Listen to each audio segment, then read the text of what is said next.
ಮಿತ್ರ ಸುದ್ದಿ ಯೂಟ್ಯೂಬ್ ಚಾನಲ್ಗೆ ನಿಮಗೆ ಸ್ವಾಗತ. ಸರ್, ಮೊದಲಾಗಿ ನಿಮ್ಮ ಪರಿಚಯ ಮಾಡಿಕೊಡಿ ನಮ್ಮ ವೀಕ್ಷಕರಿಗೆ. ಎಲ್ರಿಗೂ ನಮಸ್ಕಾರ.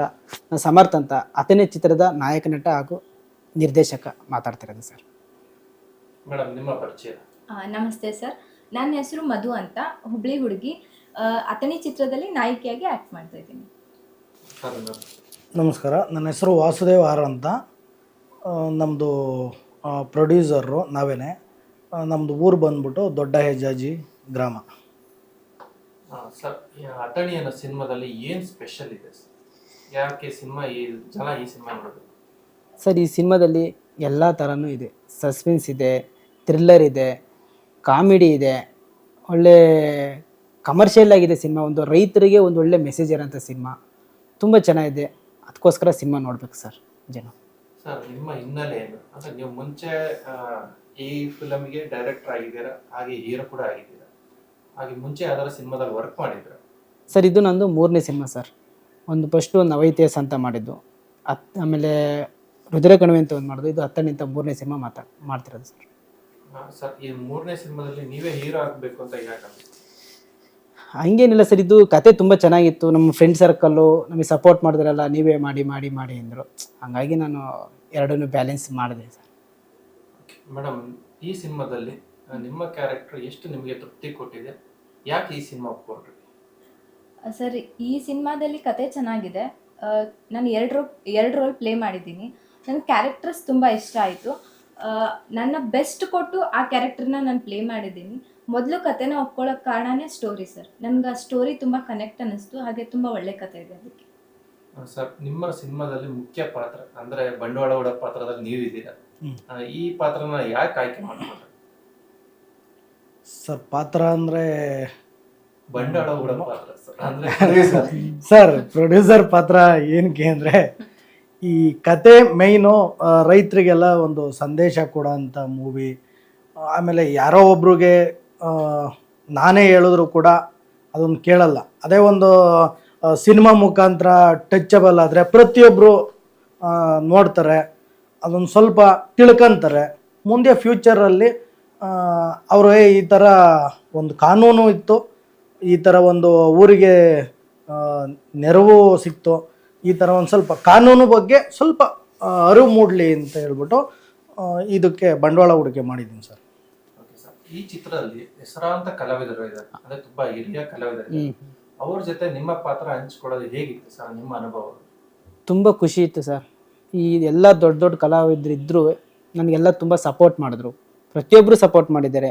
ಈ ಶೋಭರಾಜ್ ಸಾರು, ಬಾಲರಾಜವಾಡಿ ಸಾರು, ಇತಿರಾಜ್ ಸಾರು, ಬೊಬ್ಬೆ ಮೇಡಮು, ನಾಗೇಂದ್ರ ಅರಸ್ ಅವರು ತುಂಬ ಎಲ್ಲ ಸಪೋರ್ಟಿಂಗಾಗಿ ನಿಂತಿದ್ರು ಸರ್.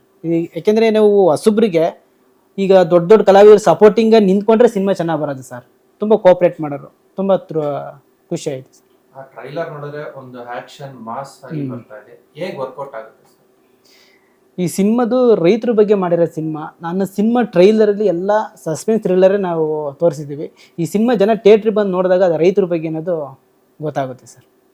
ಅಂದ್ರೆ ಇಷ್ಟೊಂದು ಹೆಸರಾಂತ ಕಲಾವಿದರ ಮಧ್ಯದಲ್ಲಿ ನೀವು ಈಗ ಬೆಳೀತಾ ಇರುವಂತ ಕಲಾವಿದರು, ಅವರ ಜೊತೆ ನೀವು ನಟಿಸ್ತಿರುವಾಗ ಭಯ ಆಗ್ತಿತ್ತಾ? ಇಲ್ಲ ಅವ್ರು ನಿಮಗೆ ಕೋಆಪರೇಟ್ ಹೇಗೆ ನಡೀತಾ ಇತ್ತು? ಸ್ವಲ್ಪ ಸ್ಟಾರ್ಟಿಂಗಲ್ಲಿ ಭಯ ಇತ್ತು, ಬಟ್ ಹೋಗ್ತಾ ಹೋಗ್ತಾ ಎಲ್ಲ ತುಂಬ ಸಪೋರ್ಟಿಂಗ್ ಆಗಿದ್ದಾಗ ಭಯ ಅಂತ ಏನು ಅನಿಸಿಲ್ಲ, ಎಲ್ಲ ಚೆನ್ನಾಗಿ ಬಂತು ಸರ್.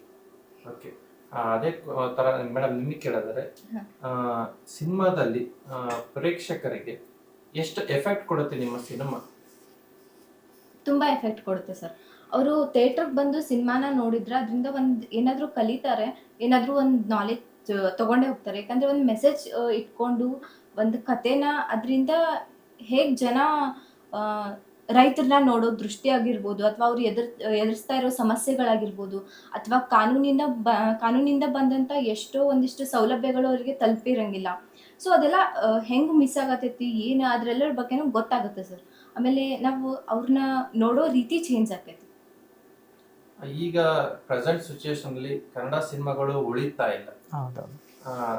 ಅದರಲ್ಲಿ ನಿಮ್ಮ ಸಿನಿಮಾ ಹೇಗೆ ನಿಲ್ಲುತ್ತೆ ಸರ್? ಈ ಸಿನಿಮಾದಲ್ಲಿ ತುಂಬ ಕಂಟೆಂಟ್ ಚೆನ್ನಾಗಿದೆ. ಬಟ್ ಈಗಿನ ಜನ್ರೇಷನ್ ಯಾವ ಥರ ಅಂದರೆ, ನಮ್ಮ ಕನ್ನಡ ಸಿನಿಮಾಕ್ಕೆ ಜಾಸ್ತಿ ಸಪೋರ್ಟಿಂಗ್ ನಿಲ್ತಾ ಇಲ್ಲ. ಬೇರೆ ಬೇರೆ ಲ್ಯಾಂಗ್ವೇಜು ತೆಲುಗು, ತಮಿಳು, ಹಿಂದಿ ಅಂಥವೆಲ್ಲ ನೋಡೋಕ್ಕೆ ಮುಂದೆ ಹೋಗ್ತಾರೆ. ಕನ್ನಡದಾಗ ಒಂದು ಒಳ್ಳೆ ಸಿನಿಮಾ ಬಂದೈತೆ ಅಂದರೆ ಯಾರೂ ಸಪೋರ್ಟ್ ಮಾಡಲ್ಲ ಸರ್.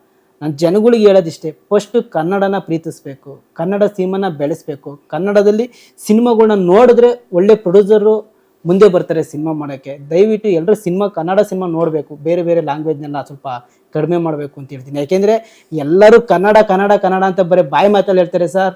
ಇದ್ದು ಯಾರೂ ಸಿನಿಮಾದಾಗಲಿ ಏನಲ್ಲಿ ಹೋರಾಟಕ್ಕೆ ಬಂದಾಗ ಯಾರು ಮುಂದೆ ಬರಲ್ಲ.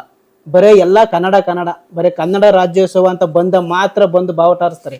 ಒಂದೊಂದು ಸಿನಿಮಾ, ಒಳ್ಳೆ ಸಿನಿಮಾ, ಕನ್ನಡ ಸಿನಿಮಾ ಬಂದಿದೆ ಅಂದರೆ ಯಾರೂ ಸಪೋರ್ಟ್ ಮಾಡಲ್ಲ ಸರ್. ನಾನು ಆಡಿಯನ್ಸಿಗೆ ಹೇಳೋದಿಷ್ಟೇ, ದಯವಿಟ್ಟು ಎಲ್ಲರೂ ಒಂದು ಒಳ್ಳೆ ಸಿನಿಮಾ ಬಂದಿದೆ, ಸಿನಿಮಾ ನೋಡಿ ಅಂತ ಹೇಳ್ತೀನಿ ಸರ್. ಸೊ ಈಗ ನೀವು ಹೇಳಿದಾಗೆ ಕನ್ನಡ ಬಿಟ್ಟು ಪರಭಾಷೆಗಳು ಸಿನಿಮಾನ ಜಾಸ್ತಿ ನೋಡ್ತಾರೆ. ಹೌದೌದು.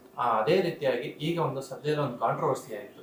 ಕಮಲ್ ಹಾಸನ್ ಅವರು ಒಂದು ಸ್ಟೇಟ್ಮೆಂಟ್ ಕೊಟ್ಟರು, ಅದರ ಬಗ್ಗೆ ನಿಮ್ಮ ಅಭಿಪ್ರಾಯ? ಸರ್, ಅವ್ರು ಮಾತಾಡಿರೋದು ರಾಂಗು ಸರ್. ಅವ್ರು ಯಾಕೆಂದರೆ ಕನ್ನಡದ ಬಗ್ಗೆ ಅವ್ರು ಆ ಥರ ಮಾತಾಡಬಾರ್ದು. ಅದು ಎಷ್ಟು ನಮಗೆ, ನಾವು ಕನ್ನಡದವರಿಗೆ ಆ ಮಾತು ಕೇಳಿದ್ರೆ ನಮಗೆ ಮೈ ರೋಮಾಂಚನ, ಬೇಜಾರಾಗುತ್ತೆ. ಈ ಥರ ಕನ್ನಡದಲ್ಲಿ ಇದ್ದು ಕನ್ನಡದಲ್ಲಿ ಈ ಥರ ಎಲ್ಲ ಮಾತಾಡ್ತಾರೆ. ಬಟ್ ಅವರು ಸಿನಿಮಾ ರಿಲೀಸ್ ಮಾಡೋದು ಕರ್ನಾಟಕದಲ್ಲ ಮಾಡ್ತಾರೆ. ಅವ್ರ ಸಿನಿಮಾ ನಮ್ಮ ಕನ್ನಡ ಜನ ನೋಡ್ತಾರೆ. ಫಸ್ಟ್ ಕನ್ನಡ ಜನ ಬುದ್ಧಿ ಕಲಿಬೇಕು ಸರ್, ಅಷ್ಟೇ ನಾನು ಹೇಳೋದು. ಮೇಡಮ್, ಅದೇ ರೀತಿ ನೀವೇ ರಿಯಾಕ್ಷನ್ ಕೊಡೋದಾದ್ರೆ? ನನಗಷ್ಟು ಗೊತ್ತಿಲ್ಲ ಸರ್, ಬಟ್ ನಾನು ಒಂದು ಮಾತ್ರ ಹೇಳ್ಬೋದು. ಯಾರದೇ ಭಾಷೆ ಆಗಲಿ, ಈಗ ದೇಶ ಅಂತ ಬಂದಾಗ ಎಷ್ಟೋ ರಾಜ್ಯಗಳಿವೆ, ಎಲ್ಲದರಲ್ಲೂ ಅವ್ರದ್ದೇ ಆದಂಥ ಭಾಷೆ ಇದೆ. ನಾವು ಯಾವ ಭಾಷೆನೂ ಕೀಳಾಗಿ ನೋಡಬಾರ್ದು, ಎಲ್ಲದಕ್ಕೂ ಸಮನಾಗಿ ಪ್ರಾಮುಖ್ಯತೆ ಕೊಡಬೇಕು. ಆಮೇಲೆ ಎಲ್ಲ ರಾಜ್ಯಕ್ಕೂ ಅವ್ರದ್ದೇ ಆದಂಥ ಒಂದು ರಾಜ್ಯದವ್ರಿಗೂ ಅವ್ರ ಭಾಷೆ ಬಗ್ಗೆ ಒಂದು ಹೆಮ್ಮೆ ಅನ್ನೋದಿರುತ್ತೆ. ಹಾಗೆ ಕನ್ನಡ ಅಂದರೆ ನಮಗೆ ಹೆಮ್ಮೆ ಕರ್ನಾಟಕದವ್ರಿಗೆ. ಸೊ ಅವ್ರು ಆ ಥರ ಮಾತಾಡಬಾರ್ದಿತ್ತು ಅಷ್ಟೇ ಸರ್. ಅದೇ ರೀತಿ ಪ್ರೊಡ್ಯೂಸರ್ ಆಗಿ ಕನ್ನಡ ಬಗ್ಗೆ ಒಬ್ಬ ಬೇರೆ ಪರಭಾಷೆ ನಟರು ಕನ್ನಡ ಹುಟ್ಟಕ್ಕೆ ಕಾರಣನೇ ತಮಿಳು ಅಂತ ಒಂದು ಸ್ಟೇಟ್ಮೆಂಟ್ ಕೊಟ್ಟಿದ್ದಾರೆ. ನೀವು ರೈತರಾಗಿ, ಒಬ್ಬ ಪ್ರೊಡ್ಯೂಸರ್ ಆಗಿ ಏನು ಹೇಳಕ್ಕೆ ಇಷ್ಟಪಡ್ತೀವಿ? ಸರ್, ಇದ್ರ ಬಗ್ಗೆ ಮಾತಾಡಬೇಕು ಅಂದರೆ ಅವ್ರನ್ನೆಲ್ಲ ಒಳಗೆ ಬಿಟ್ಕೊಂಡಿದ್ದಾರೆ ಸರ್. ನಮ್ಮ ಕರ್ನಾಟಕದವ್ರು ತಾನೆ ಇವರು ಫಸ್ಟ್ ಬುದ್ಧಿವಂತರಾದರೆ ಅವರು ಈ ಥರ ಮಾತಾಡ್ತಿರ್ಲಿಲ್ಲ. ತಪ್ಪೆಲ್ಲ ನಮ್ಮದೇ ಇಟ್ಕೊಂಡು ಈಗ ಅವ್ರು ಈ ಥರ ಮಾತಾಡಿರೋ ಅದು ಇದು ಅಂತ ಹೇಳೋದು ಮೊದಲನೇ ನಮ್ಮ ತಪ್ಪು, ನಮ್ಮ ಜನ ಮಾಡಿರೋದು. ಅವ್ರನ್ನ ಒಳಗಡೆಗೆ ಬಿಟ್ಕೊಂಬೇಕಾದ್ರೆ ಅವ್ರನ್ನ ಯಾವ ಮಟ್ಟದಲ್ಲಿ ಇರಿಸ್ಕೊಂಬೇಕಾಯ್ತು ಅದೇ ಮಟ್ಟದಲ್ಲಿ ಇದ್ದಿದ್ರೆ ಅವ್ರೇನು ಮಾತಾಡ್ತಿರ್ಲಿಲ್ಲ. ಹೆಚ್ಚಿನದಾಗಿ ಇವರೇ ಅವ್ರಿಗೆ ಸಪೋರ್ಟ್ ಕೊಡೋದ್ರಿಂದ ಈಗ ತಮಿಳಿಯನ್ಸು ನೀವೇ ನೋಡಿದ್ದೀರಾ, ಸಿಕ್ಕಾಪಟ್ಟೆ ಜನ ಇದ್ದಾರೆ ಸರ್ ಬೆಂಗಳೂರಲ್ಲಿ. ಹಂಗೆ ಎಲ್ಲ ಮಿಕ್ಸ್ ಆಗಿದ್ದಾರೆ ಜನ.